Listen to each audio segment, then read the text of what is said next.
see somebody winning state championships is something that you want to be a part of. You see success, you see a good time, you see, you don't always see the hard work that goes into it because we're in here kind of alone by ourselves, but every now and then somebody will sneak in here and get to see what these guys do on a regular basis, and it's not an easy task. But a lot of the fun that they see is when we're out there and dominating people on the mat. And that's a good time, you know, you get to beat up on somebody for free and not get in trouble for it. Wrestling's like a big deal here in Jefferson, and ever since I was like a little kid, we always go to the USA program, and right here, over here at the middle school, and there'll be 30, 40, 50 kids in there, and a lot of the guys that you would see in that room went on to go and be like really, really tough wrestlers in high school, and some went off to go to college. So it's always like been ingrained, like here in Jefferson, just like that winning mentality. It's a dynasty. I mean, everybody expects success, nothing less. So we're just trying to continue on what everybody else has done. I think the kids and the coaches buy into the tradition and the legacy. From the jump, like from the first day of practice, they're talking about state and being a state championship. It's just ingrained into their mind, and then they work so hard to go after that, day in and day out. They're putting in work to be a state champion. The first time I stepped foot here on campus, it was a lot about wrestling. You look up in the arena and they have multiple accolades, so many accolades that it fills up a whole wall of the arena, which this place is huge. And so ever since I stepped foot here, it's wrestling. Wrestling is good, wrestling wins state, and that is the expectation. And they do not expect anything less than to be as good as you can be and go as far as you can go. And as far as the facilities here, they're amazing. I grew up in a small town and we didn't have half of this. So Jefferson is extremely lucky to have the facilities that they have. The wrestling team is something special. I mean, if you said a football team won 17 state championships, they would just go, wow, that's a factory. Well, they should be saying that about the wrestling program. Jack Keene started the program here, won a couple of state championships. Doug Thurman came back, started the USA program, I guess, early 90s. And then when his kids from the USA program got to the high school, they started rattling off state championships, and it just kind of built from there, and then I joined it. It's been big as long as I can remember. The last 25 years, I know it has been pretty big. There's a lot of pressure. People like to say that there's no pressure, but there's pressure. You know, I go back to Doug Thurman, you're following a guy like that won, you know, 18, 19 state championships in a row. And then you have to kind of follow those shoes, and whether people say to, you know, do your own thing, or there's still a thing, or hey, there's an expectation here that Jefferson Wrestling Program is supposed to win all the time. And it's exciting when we win, but a lot of times, especially this year, there were times where it was emotional after dual state, just because it was, one, it was relief. Two, there were things during the season that we didn't expect happen to some of the guys, and it's just like, you know, you just let the air out of yourself. And then you get to the state tournament, the traditional state tournament, and it's like, okay, here we go again. You know, you take a pressure off, and then the pressure's right back on for 2 days straight. I know the first day, heck, I didn't even have time to eat anything. I didn't want to eat anything, because just my nerves and the emotions, and, you know, get adrenaline pumping for those things. You don't eat anything until you're done, and then it's like, man, I better put something in my stomach quick. When I interviewed for the job, I told my AD, this is what I want to do with the program. We win state championships, and that's what, you know, is expected. But I want to go another step and be successful on a national level. So when we go out, we're winning national tournaments. We're beating, you know, ranked teams in the country. I want to see Jefferson wrestling on the, you know, you look on, you know, Intermat is a ranking system. I want to see Jefferson wrestling ranked in that for team. I want to see, you know, our entire lineup ranked per wrestler. Hey, you're number 5 at this weight class. That's my goal. That's my expectation. Some people may think that's a lofty one and maybe set up for failure. Others are like, okay, that's a good goal to have. I mean, we've already completed one step, right? I mean, we're winning state championships. Now it's, all right, let's do it on the national level. Yeah, there's some big expectations. You know, you come in here and you definitely have some expectations on you. You know, I came in here my freshman year, and I think that you look at that board over there and you see all those state champions and you see what this program has done. It really just pushes you because you want to make sure that you leave your impact at this program.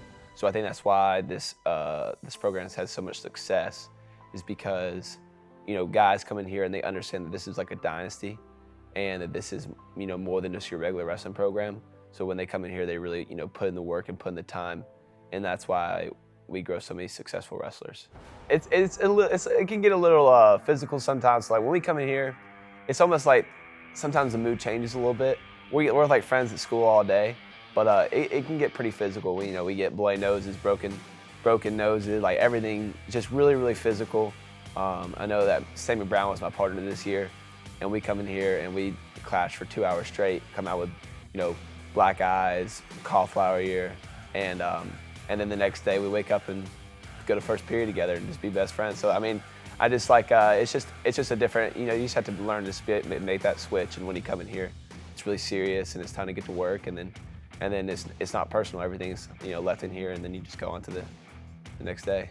A couple of my partners, like freshman year, Davis Dollar, me and him would go at it all the time. Like I remember one practice, both of us broke our thumbs in the same practice, taped them up, started wrestling again. We had busted noses, everything. And then right after that, after practice, we hugged, went back to being normal again. It's very intense. I mean, it's hot in here, they're sweating. I mean, I'm just running rehabs and standing and I'm pouring sweat. So it's hot, it's intense. It's a good atmosphere though. It's you can see their work ethic in practice for sure. No, you want to see the chippiness. That's, you know, I preach that to those guys. Like, I want to see you make your partner mad. Your partner should, at the end of a practice, especially the intense ones, should be mad at you. Should be borderline wanting to fight. If you're not doing that, then did you do your job today, kind of thing. That's how I came up. You know, I wanted to make somebody mad. My job was not to be your friend during practice. My job was to make you better and make you want to push yourself to beat me. And I think when those things happen, you raise the level of the rest of your team. He's a coach, and he's also, you know, like he's a friend. You know, you can always talk to him about anything. You can always go to him and ask him questions, but also when you come in here, you know, you respect him. You know that he's going to give you the right tools to make you a better wrestler, and he pushes you. You know, he's not going to deal with, you know, he's not going to, just because you're a tough wrestler or just because, you know, you're pretty good at wrestling, you won some pretty big tournaments, doesn't mean you have a guaranteed starting spot, and doesn't mean that you're above anyone else.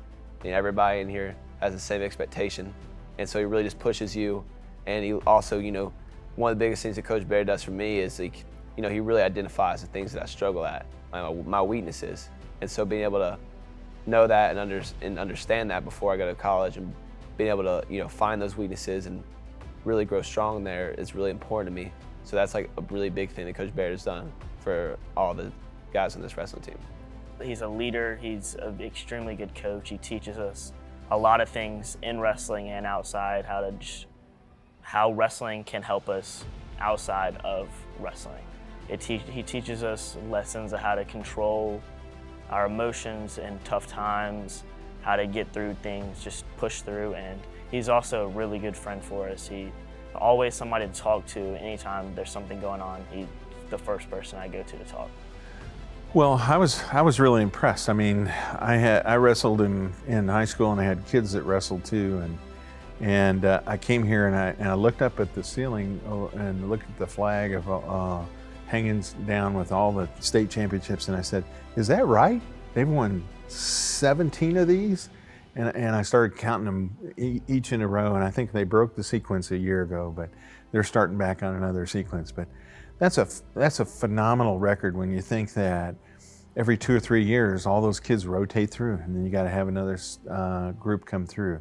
And I know part of the thing that they do is that they are involved in the youth program to be able to teach them the same techniques. They do a really great job of teaching good fundamentals of wrestling. And you'll see a Jefferson athlete, and one of the things you'll notice is They're technically very good at the good fundamentals of wrestling. And then they've got a great tradition, so the kids push it hard, they get strong, they get in shape, and they wrestle hard. This is nice from where we were 25 years ago, 26 years ago. It used to be when Coach Sermon was bringing his USA team up, they were rolling mats out in the cafeteria and then rolling them back up, put them against the wall. And then they got the new wrestling room, which is a classroom with a pole stuck in the middle. And it was about a mat and a quarter. And that's what I drilled in. So you got to navigate the pole. The heat was intense, those kind of things. Here I can control it in a wrestling room that's, 3 mats. Plenty of room, more space. I can have more guys. I can, like I said, I can control my heat a little more. I can separate groups, and we can do group over here, group over there, and learn some new things. What we have here is probably the best, close to the best in the Southeast. I mean, there's a couple of schools that have something similar to this. A lot of the schools will come here and look at what we have and want to copy or mimic that, which is, I'm glad that they do that, because they're wanting to build wrestling. They want to make that important for them. We have a locker room I took you in earlier that probably no wrestling team has in the state. Maybe Buford has something like that, but you don't see those kind of locker rooms with 40-something wooden lockers in there with their own lock, 4 showers, 3 urinals, 2 stalls. I mean, they got college level facility here, and that's important for them. People do care about wrestling. It is extremely important for myself, but it's a lot of our parents that continue to support are former wrestlers, former parents of a wrestler, and they enjoy that success. They like helping us fundraise, which is a big part of that. It also helps as you got an administration that wants to see you succeed and is willing to go as far as they can to help you with that, whether it's some new equipment here or something new here. I think the biggest part of it is our booster club. Our booster club has done a great job. We got 2 new mats 2 years ago, and if you know anything about a wrestling mat, it's not the cheapest thing to purchase. I think you get into that, you can really raise the price tag on those things. So, and that comes from the community. The community, participates in the fundraising. Without fundraising, without that support, this facility wouldn't be here. Football wouldn't have what they have. Baseball wouldn't have what they have. None of the athletics would get what they are, able to have without that support. So I think it's more than just the wrestling thing. I think it's a full community wants to see the school succeed. So we had 7 in the finals, and we won 7 individual state champions. So we went 7 for 7 on Friday night last week. That's pretty awesome because that doesn't happen very often. I think the last time it happened, we did it actually. And I may have been part of that, may or may not have been part of that. I think it's happened 2 other times. And that doesn't happen very often. It's not a common thing. I mean, there's so many other really good wrestlers that are trying to win the same thing, and they're 110% during that, especially during that last match. I mean, it's the last match of the year. What else is there to do after that in that particular division? So 7 for 7 is impressive and very, very enjoyable for myself, for the kids, for the fans that were there. Those guys were loud.